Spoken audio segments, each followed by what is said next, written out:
Reddit, what's your love story? Number 1. We have been friends since we were like 6. Played Pokemon games together and played pretend as our favorite video game characters with our other friends from school. We are still pals all through grade school and middle school and even into high school, despite different high schools. I was constantly at his house. We were the best of friends. We even started playing Smash competitively together. We were inseparable. Our friends would joke about, "Wow, just date already." And we'd laugh it off like, "Haha, no, we are just really good friends, huh?" At some point, I started liking him as more than a friend. I was so confused because oh man, I don't want to ruin our friendship. I don't even know how to tell him. Does he like me? Being a 16-year-old girl was a confusing time. I eventually confide in a friend of ours, who makes it his mission to get us together. After some hilarious failed attempts, do not drive after wisdom teeth surgery dude, he dragged me out of my house without shoes after school one day and took me to my crush's house. And then left me there. Without my car. Or shoes. Or wallet or anything. We spent the day as usual playing games, going to Dairy Queen and grabbing ice cream, hanging out. Then I somehow got the nerve to let him know how I felt right before he had to take me home. We've been dating for almost 8 years now. We are talking about moving in together when he finishes up paramedic school. He's still my best friend, so it works out pretty well. Number 2. I started working for the company. She was head of HR at the moment I laid eyes on her in the hallway the first time. I was hired by the company owners remotely. I knew I'd spend the rest of my life with her. She just had something about her and I knew I had to have it forever. Turns out she thought the same thing.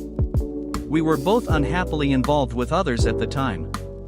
Ended it with our others partners, got together, ended up leaving the company. They fully supported us and not the reason we left, and went on to start our own businesses. Our relationship and our businesses are thriving many years later. I despise cold weather and never wanted to be a father, but now I live in a cold weather location and am a proud stepdad to 2 awesome kids, and I couldn't be happier because I have the love of my life to share it all with. You go along in life and think you have it all planned out, then someone like her walks into your life and happily ruins all of your best laid plans. Can't wait to leave the office and go hug and kiss her. Our goodbyes at the beginning of every day are way too long and our hello again at the end of the day are never long enough. Number 3. We were in the same 2nd grade class, and he had a massive 8-year-old crush on me. He wrote me a note professing his love for me and slipped it under my school box. Another student noticed, gave the note to the teacher, which she proceeded to read out loud and mortified him. 2 years later, in 4th grade, his family moved across the country for his mom's job. Fast forward 8 years, we were 16, he adds me on Facebook and starts messaging me, asking me if I remember him. I had no recollection. He tells me all these stories about us when we were in 2nd grade, and I was totally creeped out. I checked my yearbook, and he did exist, but it didn't jog my memory at all. We kept chatting, and he mentioned that his extended family still lived in my home state and he came up to visit frequently, suggesting that next time he was in town we should get together. We did just that, and from then on we were in a relationship. He lived 1,000 miles from me. We dated for 5.5 years at this distance. We flew to see one another about every 3 months all those years. I then moved closer to him when I went to graduate school. We moved in together a year later. Upon graduating with my master's, we moved back to our home state. His family had recently moved back as well. Last fall we got engaged, and we were married this summer. Oh, and about 2 years into our relationship my mom found the note in a scrapbook that he had written me in 2nd grade. It was displayed at our wedding. Number 4. We met on vacation in 2006. I was 11 and he was 12. I guess I didn't know what love was at that age, but when I saw him my heart sank into my shoes and I couldn't speak. My cheeks got red and he seemed very flustered too. My sister was his neighbors. They were on vacation with their families, classmate. We spent 2 amazing days, talking, playing on the beach. Child love, the purest love I think there is. He told me that the next day, he had something important to tell me, but he left abruptly. Someone stole his father's passport and they had to go to the police station and then back to the city. There was no Facebook, we had no phones, I just knew his name. Fast forward to 2011, I remembered him after a bad breakup. I was 16, I know what a drama, and I searched my sister's classmates' friends list on Facebook and added every single guy with his name, hoping I would find him. 2 months later, it was New Year's Eve, I completely forgot about it. I went onto Facebook and the only one active was this Luke person. I had this sudden urge to see who he was and why he was on my friends list. We talked for hours, I liked talking to him, and hours later, he told me a story about a girl he met at the beach and how he was supposed to tell her he loved her and then he had to leave because someone stole his dad's passport. I was so shocked. I told him that was me. He didn't believe it, but then he sent me a picture he had at home of mine, which he took in 2006 with his mom's camera. We met 2 days later to hang out. Been together for 7 years now. Number 5. We were in the same undergrad maths course.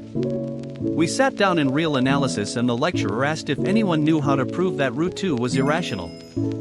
I, being a massive nerd, had already read the recommended reading material during the summer and knew this was a pretty basic proof, but I didn't want to make myself look like a know-it-all on my first day, so I kept quiet.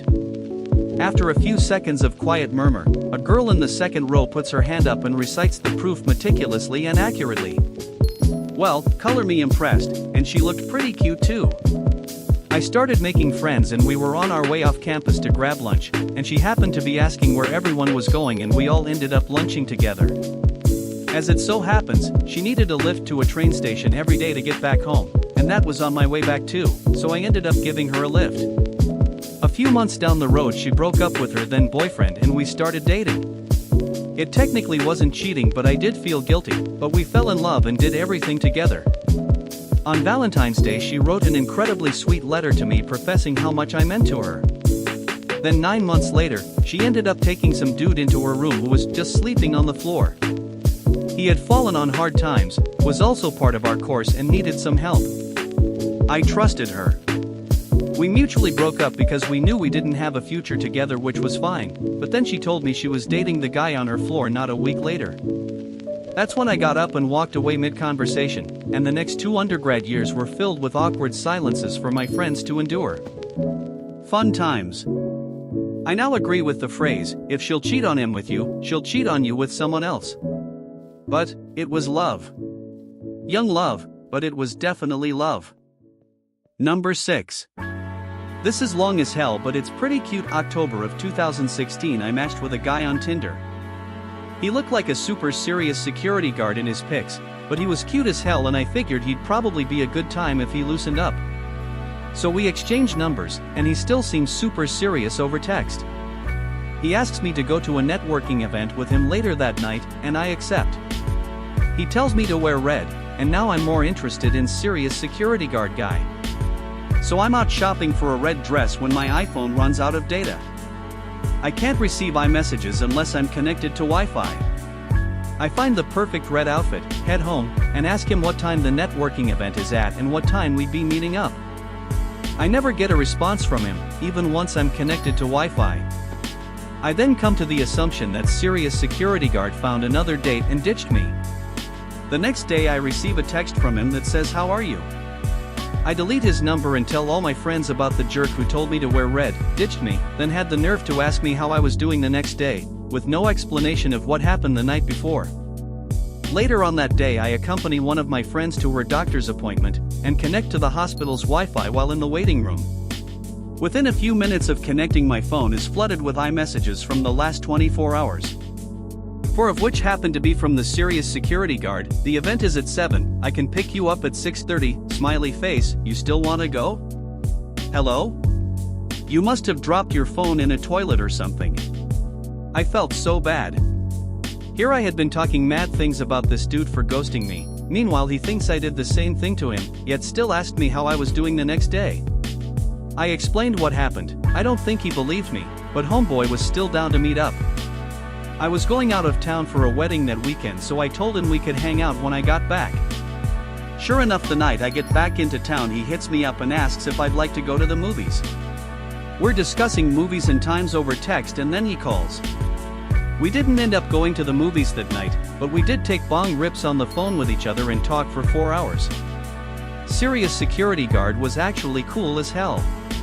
The next night we decide to meet up at a coffee shop at 9 p.m. for open mic night. I get to the coffee shop, and he's way less serious looking than his pictures. Open mic night started at 6 and ended 2 hours ago. So we decide to take our drinks and go listen to music and smoke in his car. We sat in his car talking until 7 a.m. the next morning, and have pretty much been in love ever since. On November 7th it was a year since our coffee shop meetup. Thank you for watching and don't forget to subscribe for more stories.